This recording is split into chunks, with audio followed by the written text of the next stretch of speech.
Well, I think we can call this mailbag a bulky bag because there's a lot of interaction that has taken place over the last week. We have literally, I bet you there were 50 to 100 comments and questions concerning just the home run jacket. So we are going to be thorough. We are, because this is the thing, is that there tends to be this idea with the home run jacket that there's two sides to this thing, right? There's the people who hate fun, and then there's the people who love fun.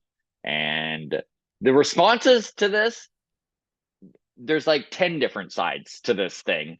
All So right. I just want to be thorough, get them all out there, and then we're not talking the jacket anymore. We're good. We've gotten it out of the Right. way before the season starts, Right. Yeah, it'll never come up again. and it'll never come up again until 2025 when Vladdy sits down with Hazel May, as is the custom. Okay. Welcome to the walk-off, everybody. I'm Scott Belford, joined as always by the best co-host in the biz, the mustache man himself, or what do we call those? Mutton chop into a I mustache? don't know. I thought, if I just nick a line right here, It's put some just vanilla mustache. ice lines in my the side. It's technically separated, and then we're good. So Because that's what qualifies as a mustache. Free floating facial hair. free floating facial hair. Yes. Apologies for everybody seeing my chin for the first time. Chins. Have you Not ever bad. done just a goatee? Not Just bad. a big goatee? Never done a Speaking of never speaking of done free floating facial hair. never done a big goatee. Um, I have when I was in like high school, I did a small goatee because I loved Eric Hinsky and that's what he had, so I grew the same thing. Right. But it wasn't a Rookie of the big year. one. Yeah, rookie of the year 2020 for 2003 rookie of the year. yeah, there you go. So One of his that's best seasons, that first one. We were so hopeful oh for Mr. man. Hinsky. Yes. Yeah. Anyways. Um yeah, good morning. We've lost all of our rhythm, Scott.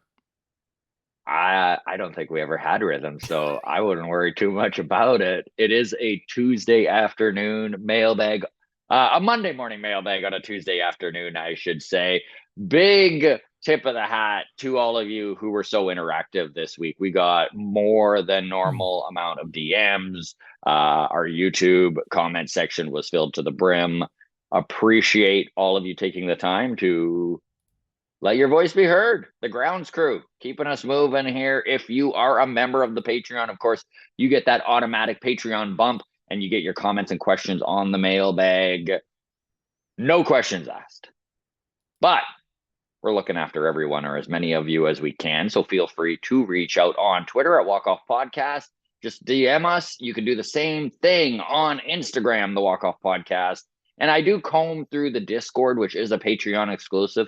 I want to just give a quick shout out to the Discord here because there's about 30 people. So we've got over 100 in our Patreon at this point. And I would say only about a third of those people use the Discord. But it's funny because everyone is involved in Patreon for their own reasons and for different reasons. Yeah, you have people who just love to follow along with the podcast and the extra content like MLB Mondays and the screenwriting we're doing every Thursday, Wednesday Mm-hmm. is why some people are there. There's literally, I swear, there's a chunk of people who follow the podcast, but they're there mostly just to converse in Discord with Mm-hmm. everybody. It's worth the $4 a month to talk nonstop Blue Jays baseball 24/7.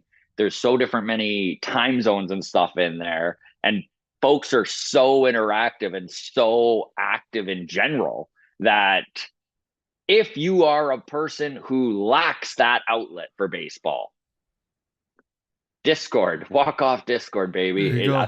I check in every couple days, and honestly, dude, there's so much stuff I can't even like. I can't. I I'm know. like, wow. Yeah. Like, wow, these guys should start doing a podcast. They're sure into the Jays. Yeah, that's right. That's right. All right. All right, and on that, that's all the housekeeping. Let's get into it. Oh, hold on. Two things. Well, first, Mhm. yesterday you texted me an article, Yes. Hey, which I was really from impressed baseball, with. from Baseball Canada, written by Bob Elliott. who most people know as one of the top analysts in baseball in this country for decades. And he was naming the top 140 most influential Canadians in this country's baseball system. Adam and I got an honorable mention. That's cool. It's ridiculous, but I was pretty honored. I was like, shit, that's really freaking cool. We're being recognized by people deep in this baseball game. So Not yeah. bad. Not bad. I mean, I wish you hadn't have said how many people were on this list, though, that we didn't make the 140 person cutoff, unfortunately. No, we didn't make the 100. Because the way way you presented it when you sent it to me was it sounded like a tighter podium. A tighter list. Right? So it sounded like, oh, we're just outside the top 10, maybe. Yeah. Nope. It's, those spots were allotted to the Alex Anthopoulos, Justin Morneau's, Joey Votto's of the world. If you played Major League Baseball and were Canadian, you pretty much were guaranteed to make that top 140. Yes. And Adam, if you work for Sportsnet or the Blue Jays in any capacity, you filled out the rest of the list. Mm-hmm. But then, other than that, that's us, baby. We're one of the other 500 honorable mentions, so something to hang a hat on, really. It really is. Yeah. Okay.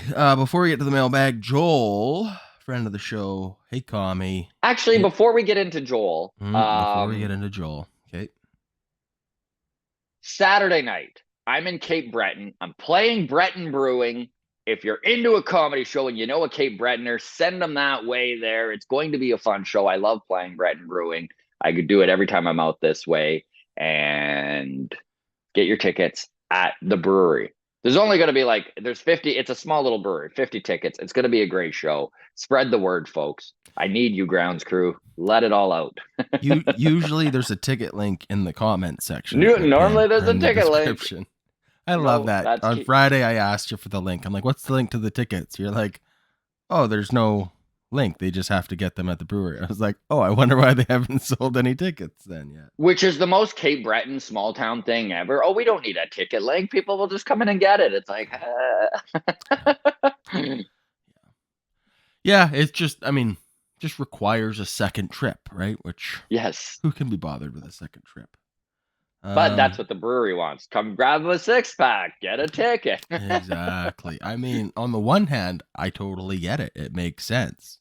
On the other hand, if it's not working, it doesn't make sense. Yeah. All right. Here I am, the Nathan Fielder of business advice. That's a deep cut nobody will get except maybe my brother. Joel is in Florida for 3 spring training games. So this is what we wanted to say. Friend of the show, Joel, hey, Commie, you know him, you love him from the sticky stuff, is in Florida right now. So he is at the Jays-Orioles game this afternoon. You probably won't hear or see this in time to interact with him. But if you see him, go give him a shove right in the chest. Elaine Bennis. Just shove him right into the cupboards. So Get out! Get out, Jerry. He's also at the next 2 games against the Pirates and the Braves as well. So he's doing TikTok content from Florida and is encouraging people to come say hello, just as you had a bunch of people interact with you while you were down there with your wife. So there you go. Joel's down there. Go throw a loony hot dog at him. Nice. Okay. And on that note, we're 9 minutes in. Let's get to the mailbag. Yeah. Mish on Patreon says, okay, we went a little hard with To The Core, the new hashtag. I still don't like it. Do you like it? No. I was mocking it this morning on Twitter. Right. It's terrible. Mish says, here's a little more context with To The Core. She says, I believe the capitalized TO in the slogan is intentional to refer to Toronto. Sure, as in TO. Toronto is the core of Ontario. Ontario/Quebec is considered the core of Canada. I don't know if I've read a more Toronto sentence than this. Mm-hmm. Ontario and Quebec. Is it right out of the lips of Justin Trudeau Ontario and Quebec is the core of Canada. Why do Westerners constantly feel dissed by Ontario? Right, exactly. She goes on to say the downtown area of Toronto where the Jays mash is referred to as quote unquote the core. If you're downtown, you're in the core. Also, when you're a diehard fan / believer of something, you're considered diehard to the very core of your being. I am a diehard Jays fan to my core. Big surprise, I know. I'm just glad they came up with something other than next level and nothing referring to the six. Okay. I don't agree with much of what Misha's saying here. Rein me back in. Listen, it feels like, you know, the Russian dolls Yeah, the nesting where you, dolls. Yeah, pull right? one The out. There's another nesting one. dolls, Yeah.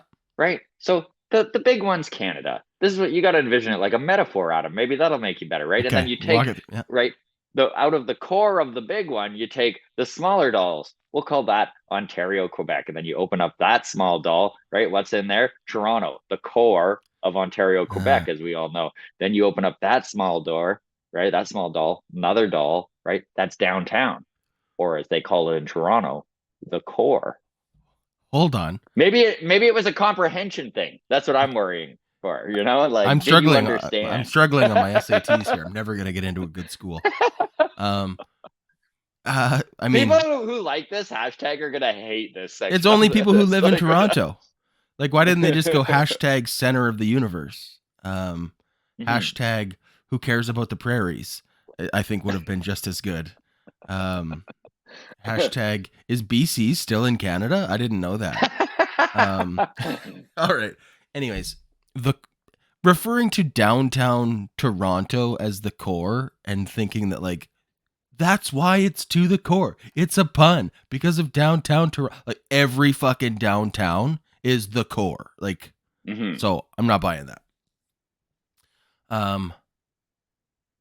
I just hate it because you know when you go into like you're in a building and you go into like the stairwell and then there's like a little map on the wall that says like you're on the 4th floor and then there's like you can go up to the hashtag next level or you can go Mhm. down to the rock bottom and then if you keep going past rock bottom you get hashtag to the core. Like it's just Yes. it's down, it's not up. I will say one thing I agree with. I'm glad there's no 6 involved. Yes. Yes. Otherwise it's But still a dumb slogan. you don't get away with constantly banging the drum that this is Canada's team and then doing something like the six. Even their marketing knows that. Even Joey Votto knows to not do that. Yes.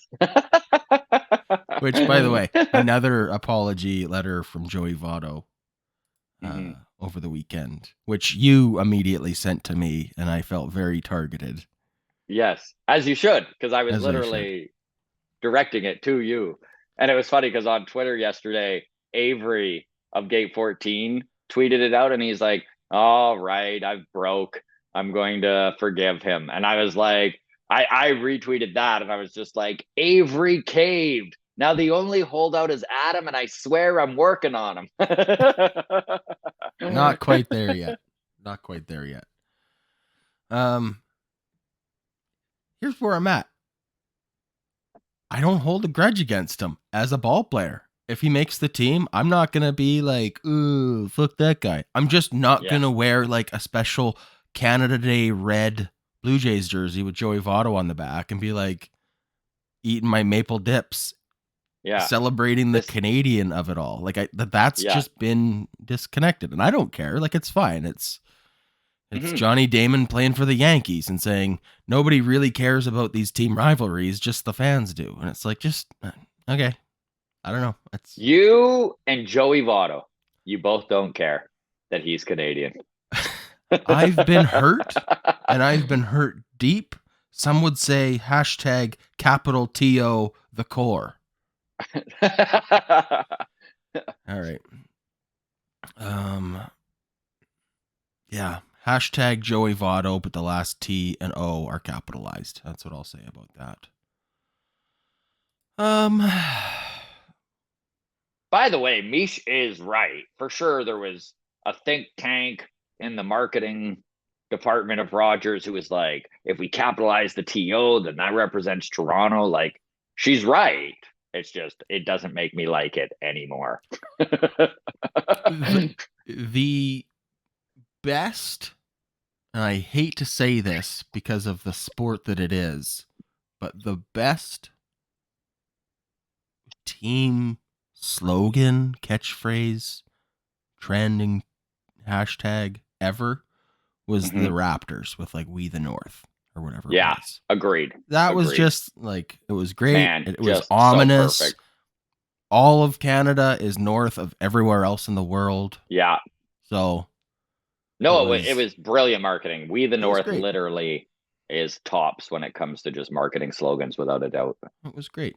And then when you had what's his face calling out 3-pointers from way downtown, and then he started like adding these like small communities all over Yeah. Canada to Yeah. like, From that's good. Fredericton, New Brunswick. Right. Exactly. That's good.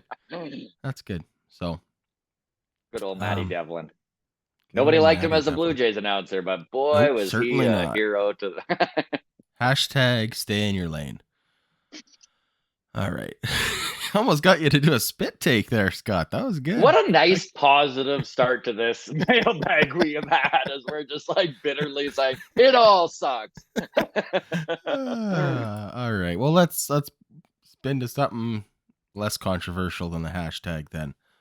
Right into the home run. The jacket. home run Here we go. jacket. I like the way you're putting headings in the show notes that you send me for mailbag. This one was Jacket Schmacket. It's great. Yeah, thanks. So we had a wide range of jacket takes. Susan from YouTube says, I like the enthusiasm and fun that. Sorry, before I do this, are we going to just read all of these comments and then have a conversation? Or are we going to pick each one of these apart and shit on them? Sorry, you know what I mean. Are we going to stay the course for the day, or are we going to no, let's try and get through them, because they are all jacket orientated. But I mean, yeah, like we can comment as we go. Okay. All right. Susan says, I like the enthusiasm and fun that the return of the home run jacket would bring. It has a special meaning to me because it represents respect for our players' diverse backgrounds. Good for Vladdy for bringing it up. There are so many worse things, like the shopping cart and the Viking hat for 2.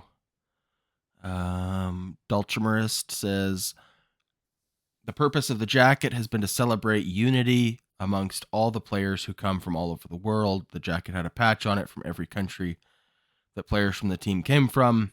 I like that aspect of the jacket. I didn't see the jacket being brought out in games. Oh, I didn't like seeing the jacket brought out in games where the Jays were getting pummeled, though.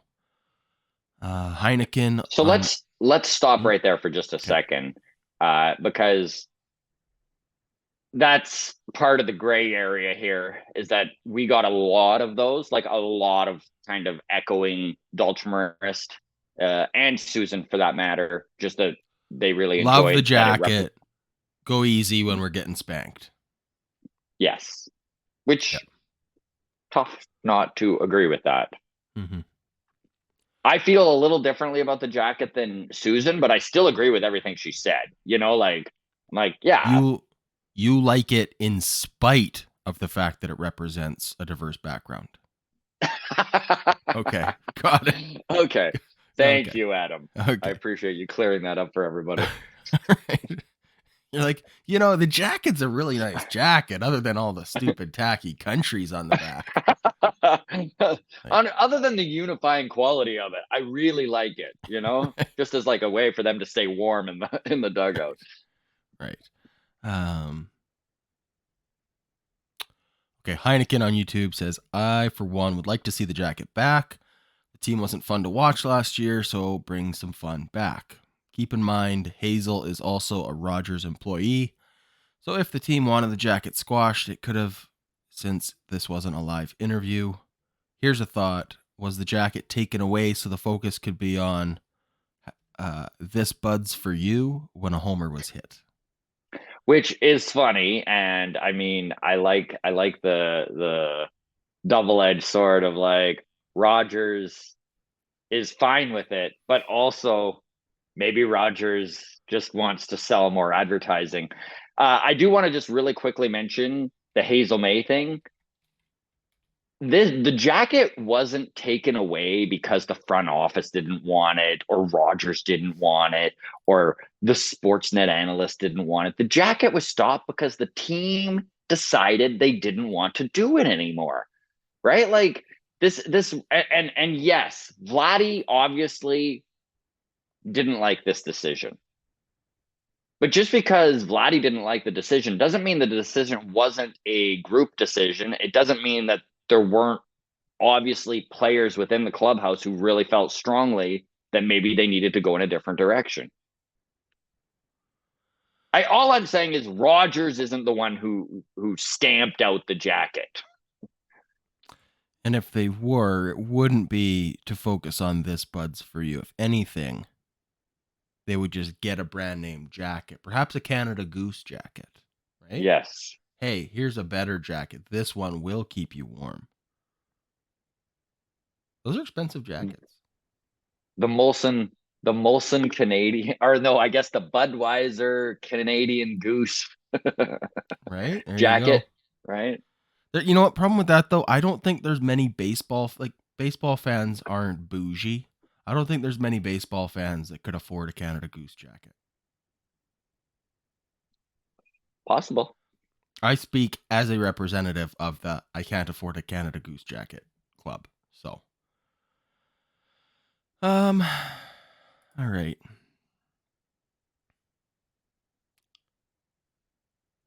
Oh, while we're on the topic of beers and advertising,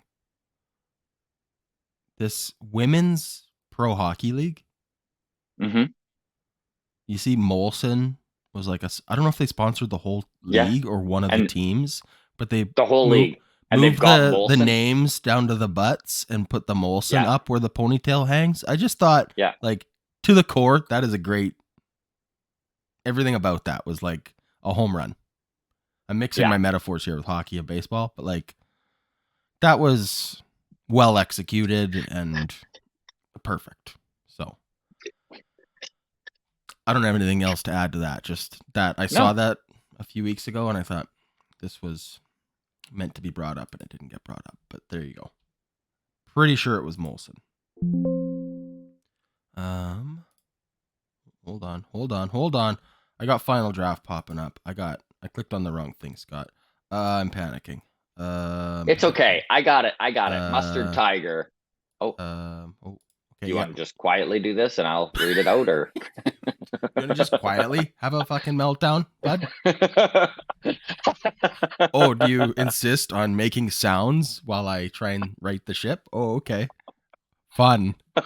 This is great audio, Adam. Okay. Well, I'm back. But go ahead. This is if you want to read it, go ahead. This is my favorite.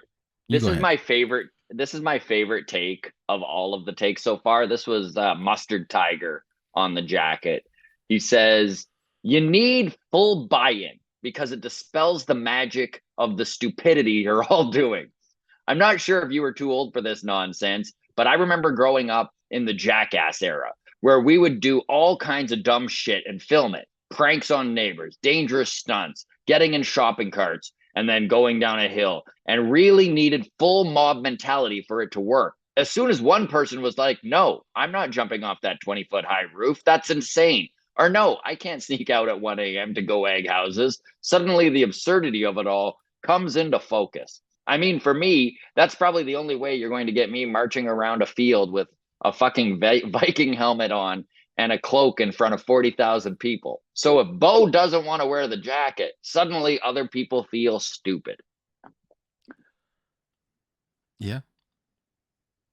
I just like the analogy of it. It was a great analogy. It, yeah, it's totally accurate. It, I think, sums up perfectly. It's because I'm the It's same way. true. I'm full buy-in.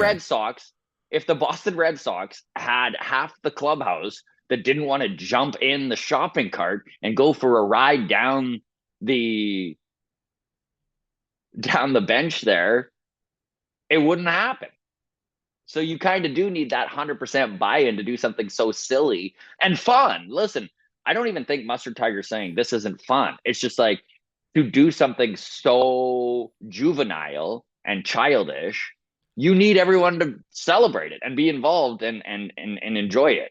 Yeah, right. Otherwise, Vladdy wears the jacket. Oh, look how fun this is. Danny yeah, Jansen, when he gets back, wears the jacket. Oh, look how fun it is.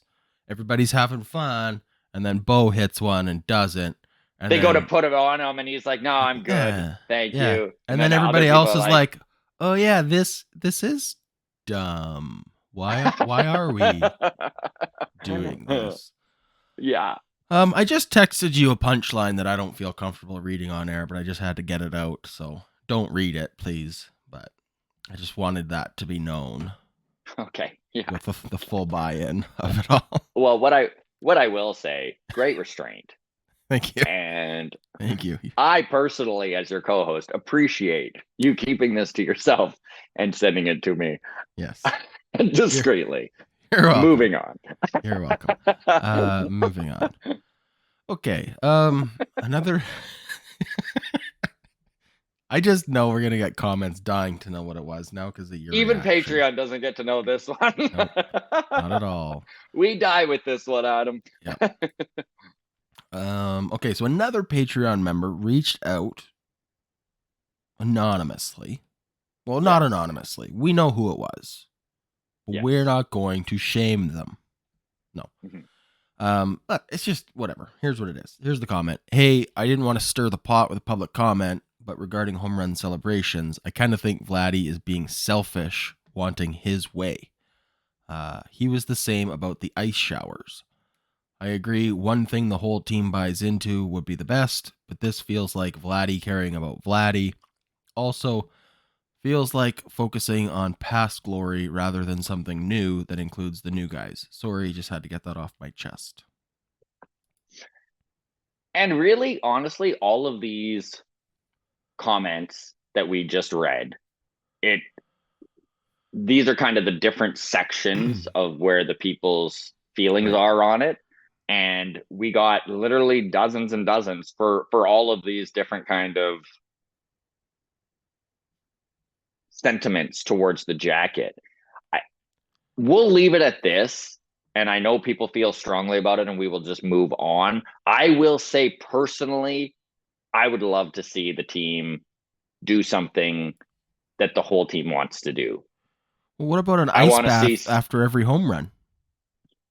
an ice bath after every home run. You put the jacket on, it's an ice jacket. It's an ice jacket, yeah. It's an ice jacket. Every home run, you get an ice jacket. Well, those new uniforms are barely see-through. They say they're see-through, but they're not. You add some ice water to that and you'll be seeing through them in no time. So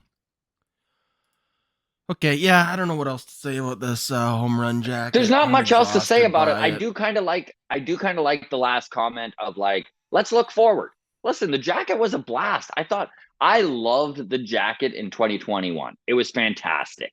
And the carryover into 2022, sure, you know? And listen, there's always new guys joining a team, and there's something to be said for trying to make them feel a part of it. You know, like everyone has been or had that moment, whether it was high school or with sports or whatever it is. You're joining a new team, you're going into a new class, and there's already those cliques and those friendships already formed, and you kind of feel like the outsider. Mm-hmm. And if they can, rather than exasperate boy, I knew I shouldn't have used that word. It came to my mind, Adam, You're and I was like, committed don't now. do it. And I was like, I'm gonna try it. But anyways, to make it worse, right? Like sometimes stuff like the jacket will make those feelings worse because they just don't feel like they're a part of it, right? And it can also unite, but I think something new that the whole team has decided on and is behind is the way to go in this. And the jacket is kind of looking backwards. Unless everyone wants the jacket back, then fuck me, just do it. Yeah, I don't know. It's like I guess yeah, I'm more against the jacket than I am what the jacket represents, or like not what the jacket represents, but yeah, like just the home run celebration of it all. I think Yeah, I'm I'm all more for a home okay run with that in celebration. general. Yeah, Like if yeah, we had I don't know, curling brooms and we went like broom sweep curling down the dugout. I don't know, just something, but yeah. or like yeah, I don't know what the right answer is. Like a hockey stick, something Canadian, like the Mariners have their trident. Let's have a home run hockey stick. I don't know. Put on a new tape job on your hockey stick after you hit a home run, right? Like, why not? Or just add tape. Don't take the last tape off, and just let's get that hockey stick nice and fat on the blade by the end of the season. Who knows? All right. On to non-jacket talk. Johnny on Patreon Tuesday. Um, did some homework on Davis Schneider. Lots of love for Davis Schneider. What's not to love about the kid? Kid's got a great Yeah. mustache. One of the most exciting starts to a pro baseball career of all time. Um, Stats for Davis Schneider: first 20 Major League Baseball games, and then the final 15. So I think he played 35 games last year. So it's 20 for the first was awesome, off the charts. Next 15, and then the stats for spring so far. Hmm.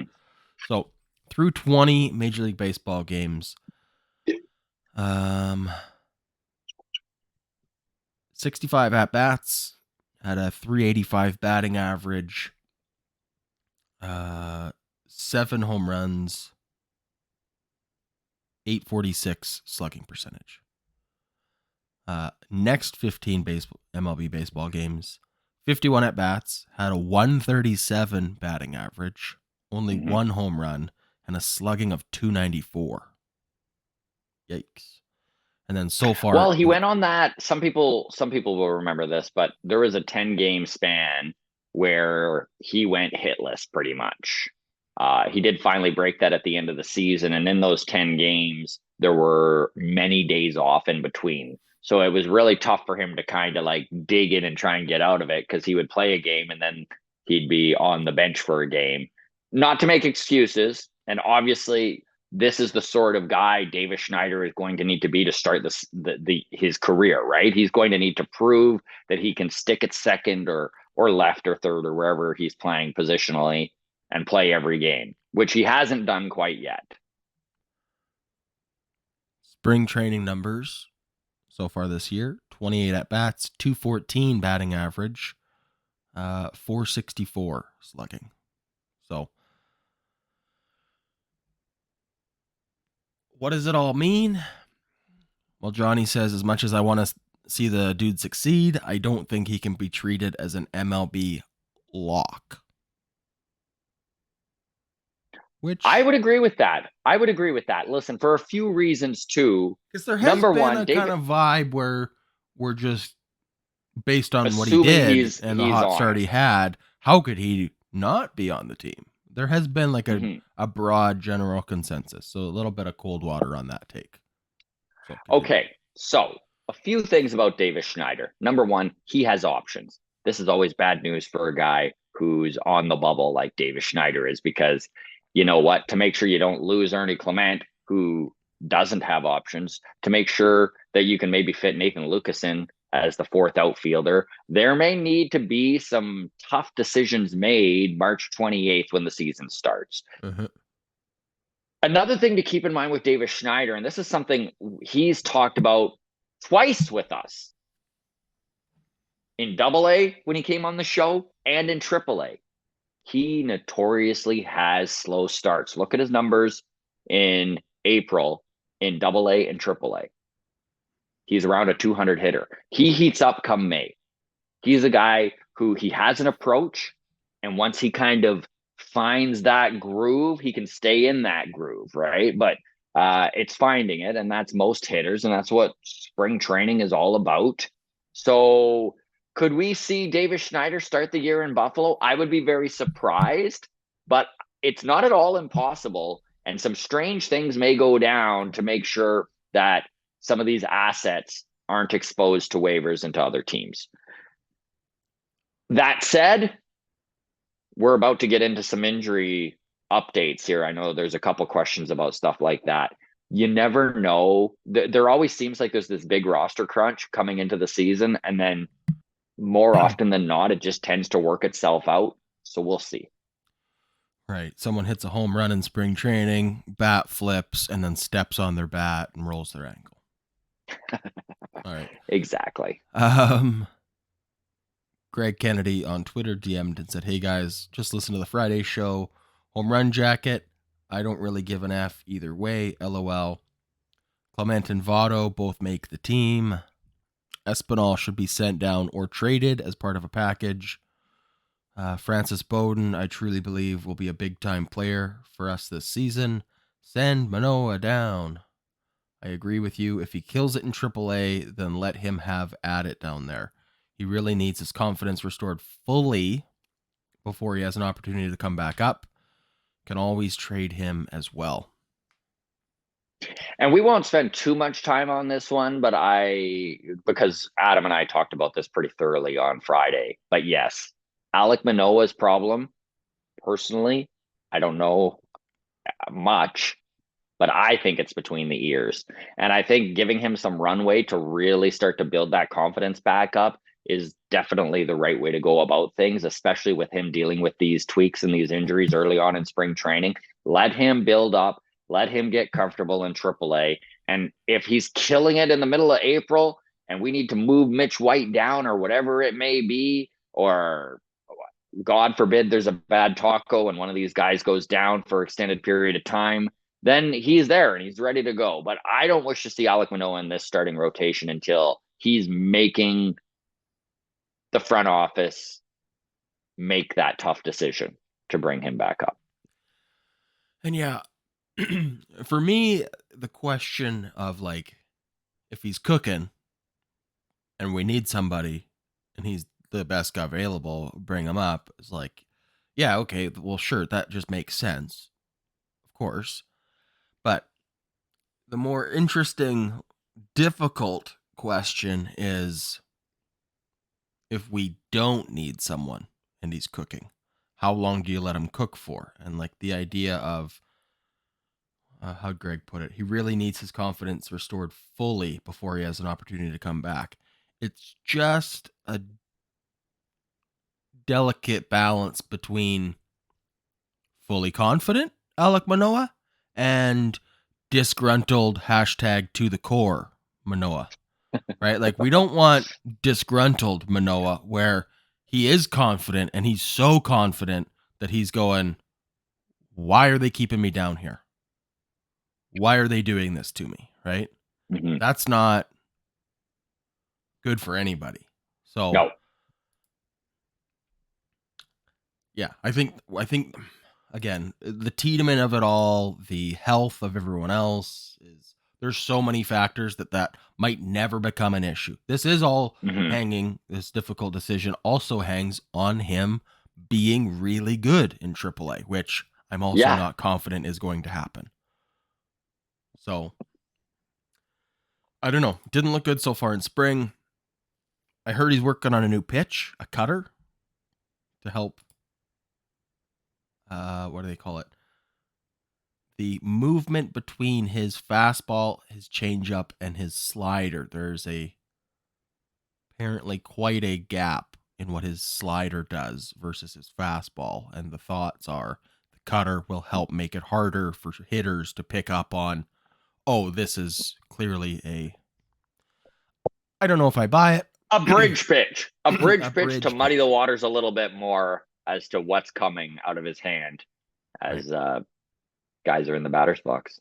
So who knows? Maybe Alec Manoah dominates this year, and fuck, would I ever love to see that? But yeah, we'll see what happens. See, Adam, baseball analysis like this is why you and I are honorable mentions in the most influential Canadians in baseball in the country. I'm sensing a little sarcasm there, Scott. Okay. No. All right. Wyatt on Patreon says, "Hey fellas, question for Mailbag if you like it." Wyatt, I like it. I like your monthly financial support, so we'll read your question.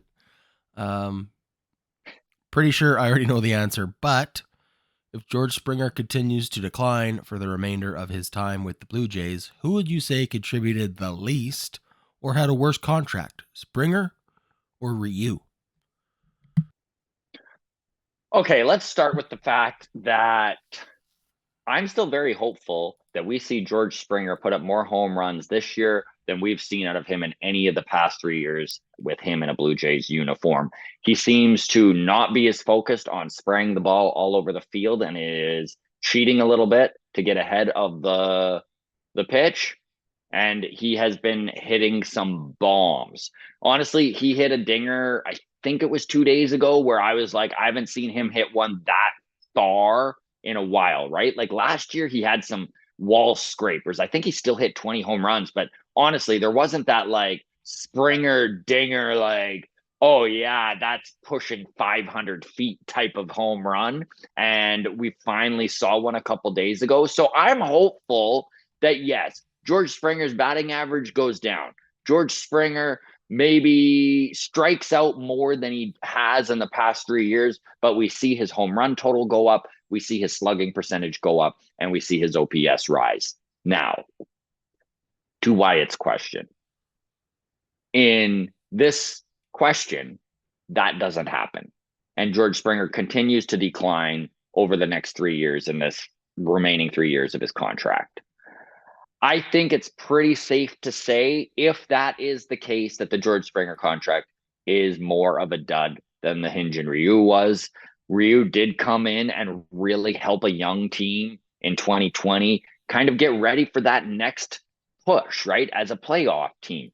They made the playoffs in 2020. I know it was a 60-game season and a joke season, and there should be an asterisk next to everything that happened in 2020. And the Dodgers World Series doesn't really count, in my opinion. Sorry. That said, a very young core in Vladdy and Bo got to experience the playoffs for the first time in their career. And that was a lot on the back of Hyun-Jin Ryu, who finished third in Cy Young voting that year and really helped carry the team in 2021. He did start to experience injuries, missed time in 2022, and missed all of last season pretty much, only getting some pitching in. I think it was mid-August when he finally got back. Mm-hmm. And pitched well enough, right? He was able to come in and give them 4 to 5 innings here and do what he did. Obviously not worth $20 million a year, especially when you look at what Kevin Gosman's getting paid. But he did really open the door as Toronto as a landing spot for Koreans in the future. Ryu obviously is a hero in Korea back home where he's from.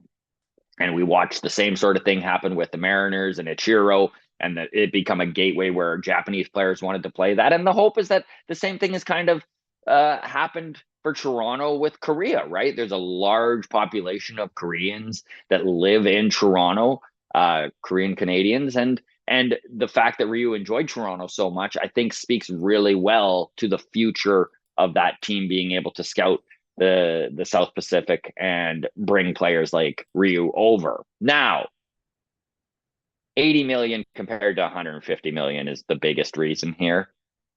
Ryu over 4 years, Springer over 6. This is a contract that handcuffed them a little bit more than maybe they originally anticipated, just because Springer hasn't been healthy and hasn't really produced to the level that they thought he would.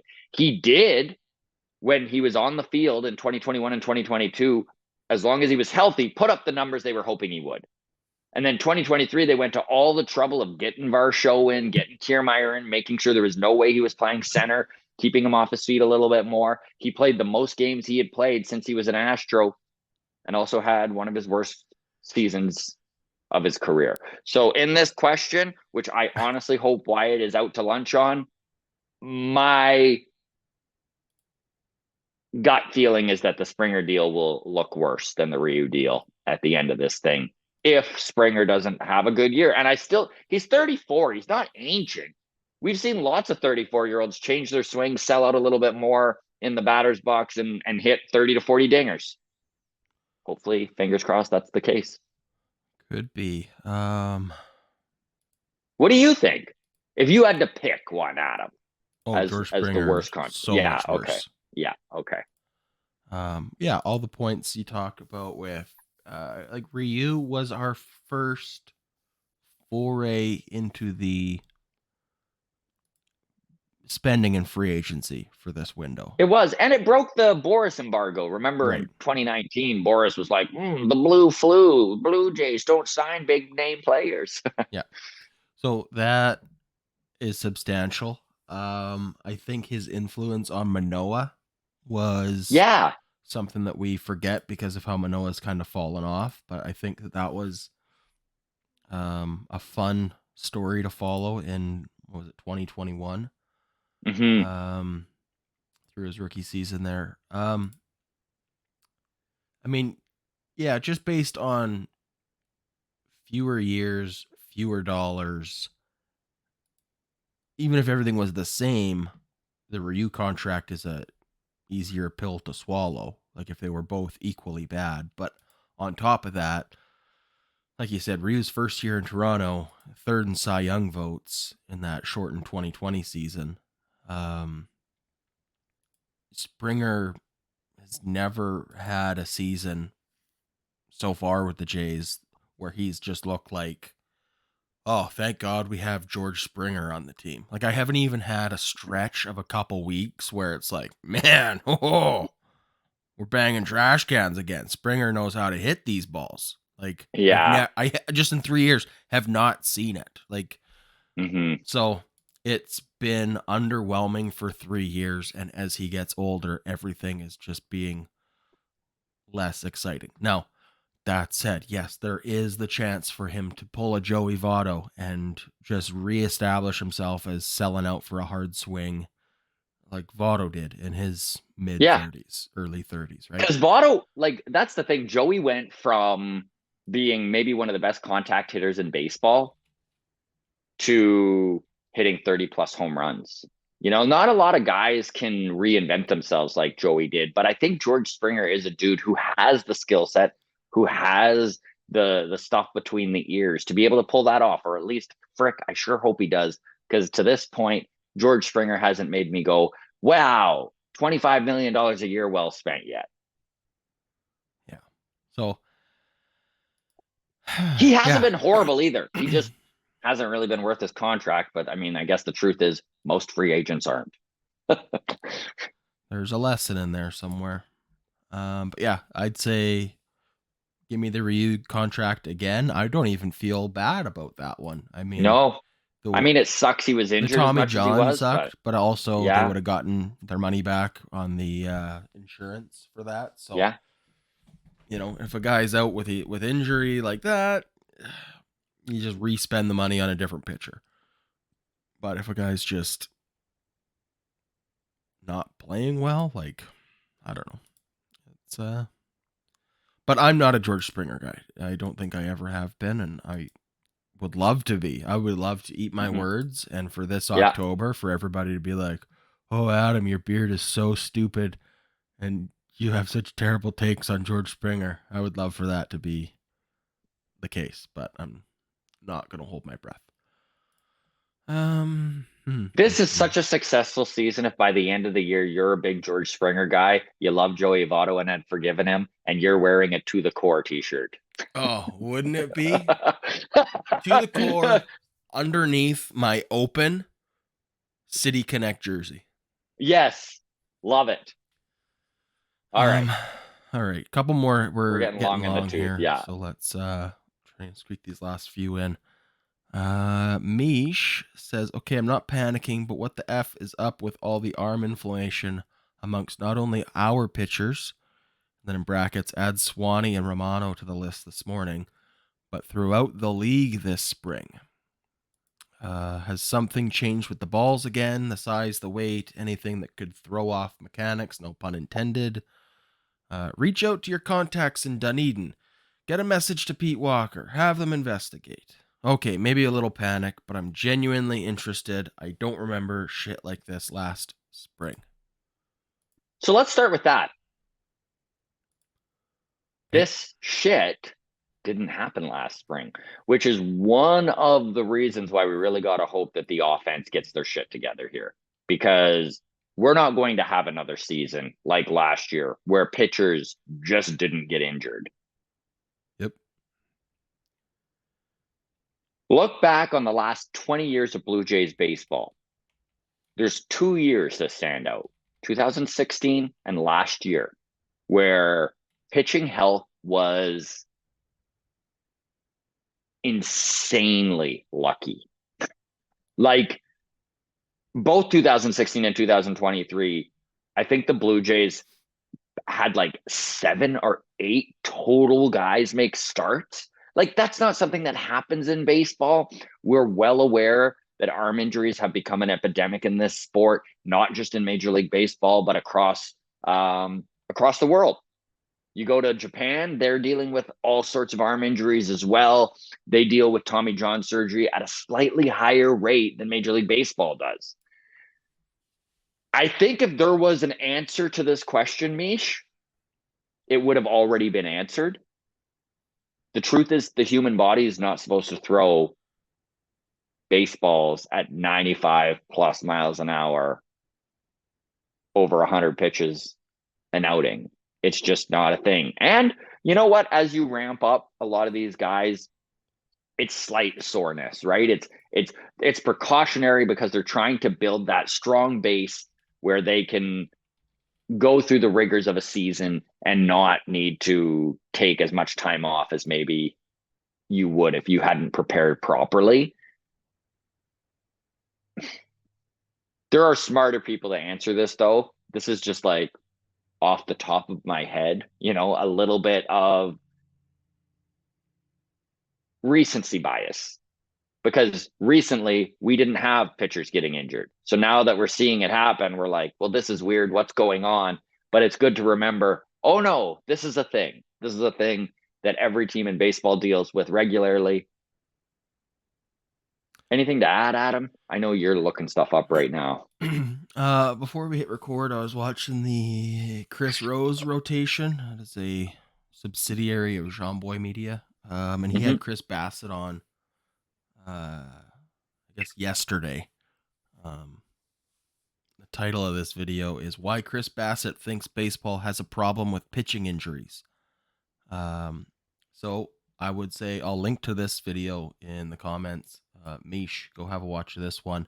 Looks like at the last this is a 45-minute video. The last 15 minutes, I think, they talk about this athletic article discussing the lack of healthy arms in baseball. Um, like I said, I haven't seen it yet, but Chris Rose is legit. Obviously, Bassett being a Blue Jays guy, there's got to be relevant information that might be right what you're looking for. I will say I'm By the reading. way, Yep. oh, go ahead, Adam. Finish your thought.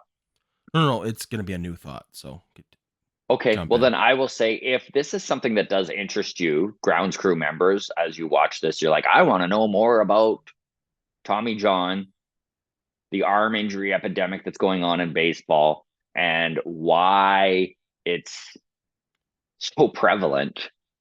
I read a book by Jeff Passan, ESPN analyst and one of the top dogs in all of baseball when it comes to content creation and just being a writer and analyst.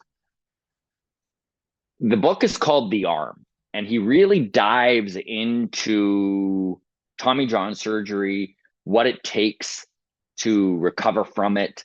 He goes over to Japan in the second half of the book and he really dives into the epidemic there. And that's how you kind of find out. You're like, holy shit, like this isn't just a North American thing. Like this is happening everywhere. Now, the book was written 7 years ago, but what's really wild is we really haven't progressed much since this book. So check it out.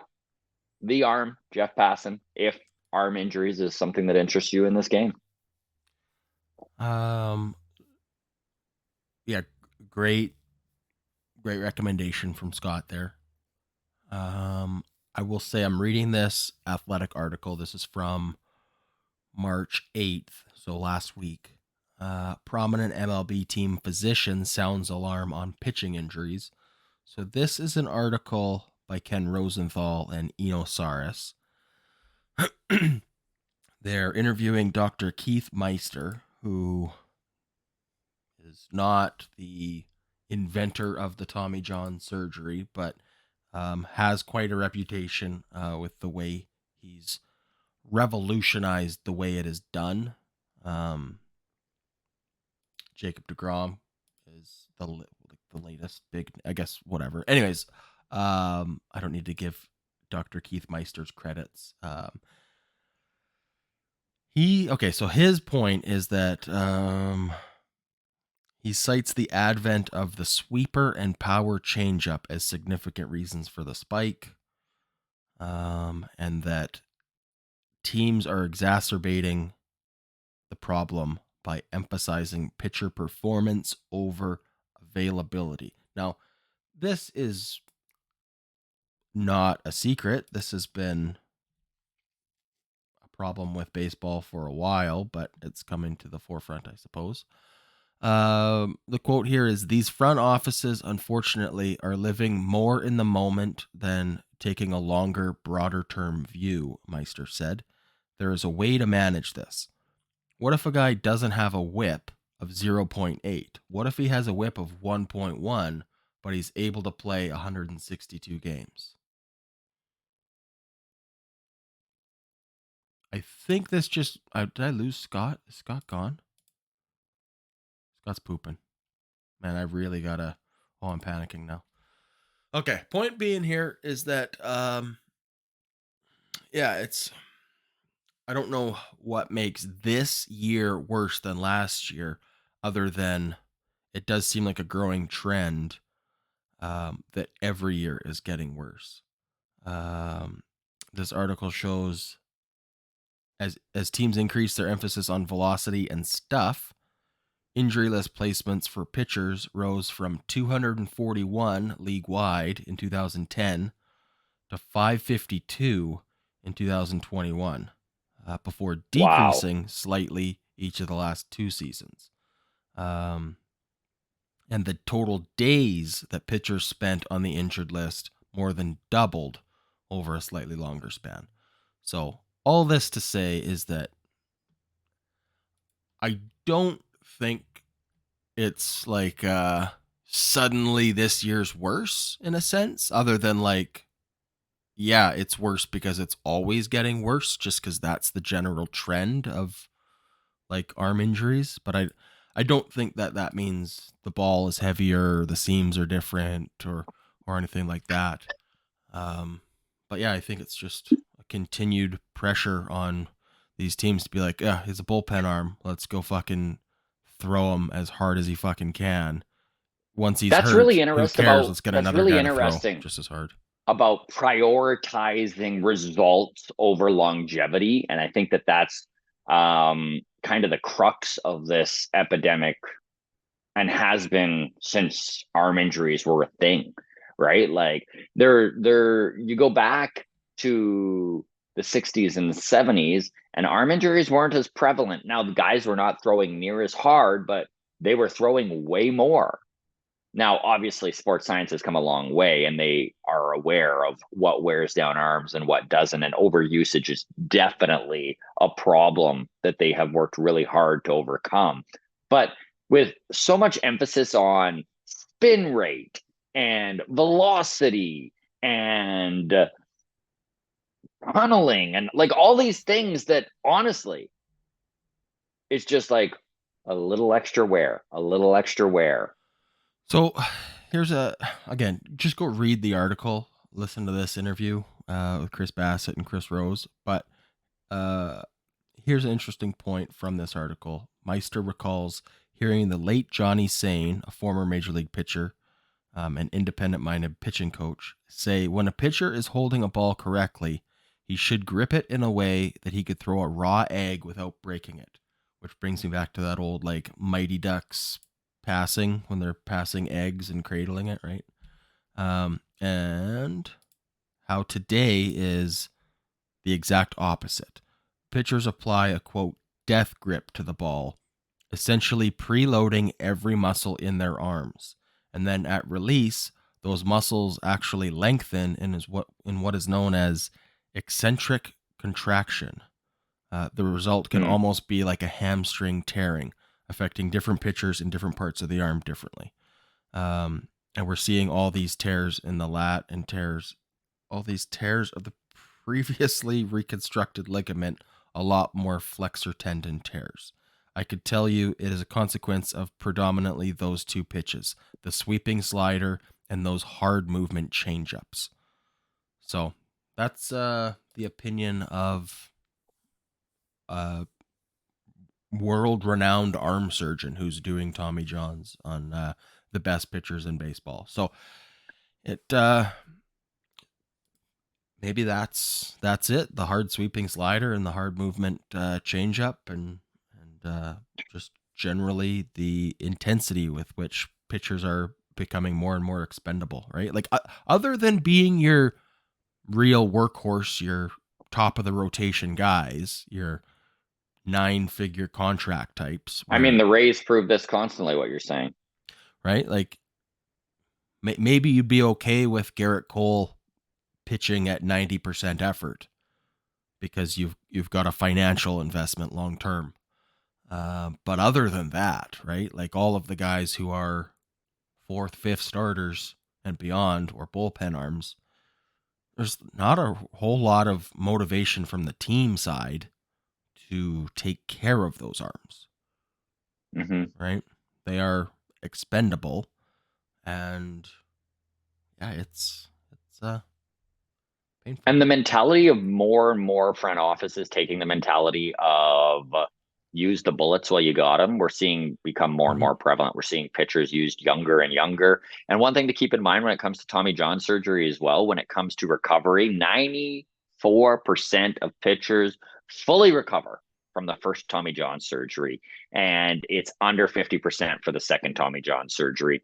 This is from the Jeff Passan arm book, but one thing that he mentions is that more and more teenagers are getting Tommy John surgery because so many pitchers come back from TJ and they literally get a bump in velocity. I know we talked to TJ Brock. He's pitching right now, probably going to be in the bullpen of the Buffalo Bison sooner than later. My guess is he starts in New Hampshire in Double A and then gets the call up. He's only 22 years old. He was in Vancouver last year. He throws 101, and he's had TJ and increased velocity of almost 4 miles an hour, he said.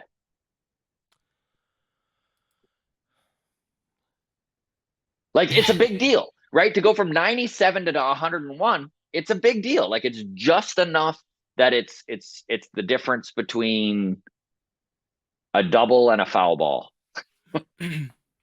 Well, it's funny too, like, because I don't know how you end this epidemic of arm injuries, right? Like, once you're at the point where we're at, where more and more young arms are pushing themselves to such a pace, like anybody who's in the show, their job depends on them throwing at absolute max effort every time they're holding the ball and not trying to be gentle with the raw egg. Because if they don't, if they're going out 90, 95 effort and they're only throwing 93, 94, well, there's a guy who wants your job who's giving it 100% effort and is just hoping that the ligament holds, Mm-hmm. and that he can get your job in the meantime, right?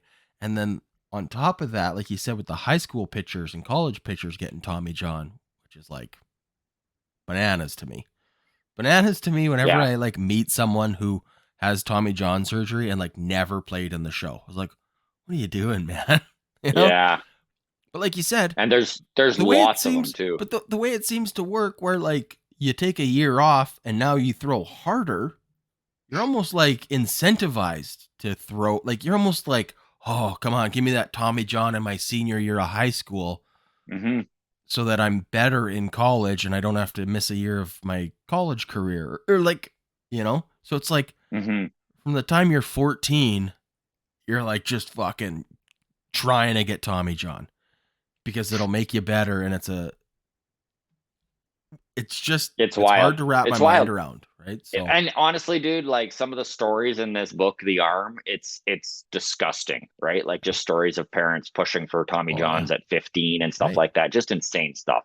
Anyways, there are much smarter people and better better information out there than way Adam better and I. sources But than us. yeah, Yeah. but no, great question. Okay. Let's Two wrap more up. here. The last one Two more. Okay. is not something to respond to anyway. So Deb says, if you guys are looking to fill some content time before the regular season starts, I wouldn't mind hearing from the Mariners walk-off affiliate, maybe a crossover show, or just as guests on the Blue Jays walk-off. So we'll have to get Yeah, Juan Juan and and I was really hoping you had the Jordy. name ready. Jordy, yes, Jordy. thank you. Thank you. There you go. We'll clip that together so there's no pause. It's But yeah. funny because I always call him Bot, and then I was just like, "What's his first name again?" All All right.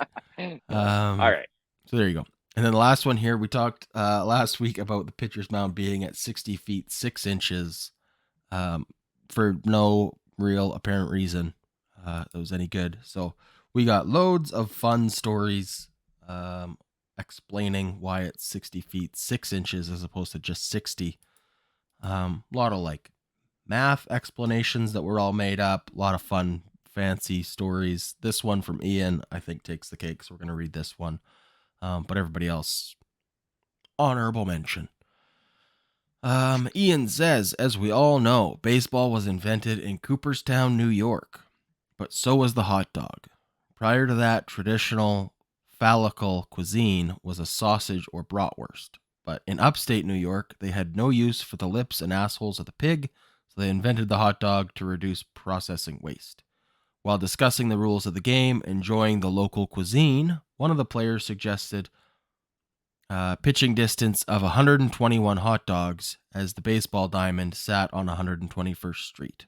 With the length of the hot dog at the time being 6 inches, you get the distance we all know, 60 feet, 6 inches. Chef's kiss. Love it. Love it. There you go.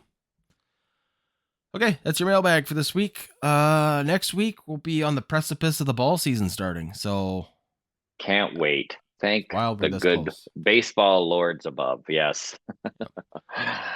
Thank you so much, grounds crew. Always appreciate the interaction, the support, the comments. It's always great to hear everyone's different opinions because the opinions vary widely.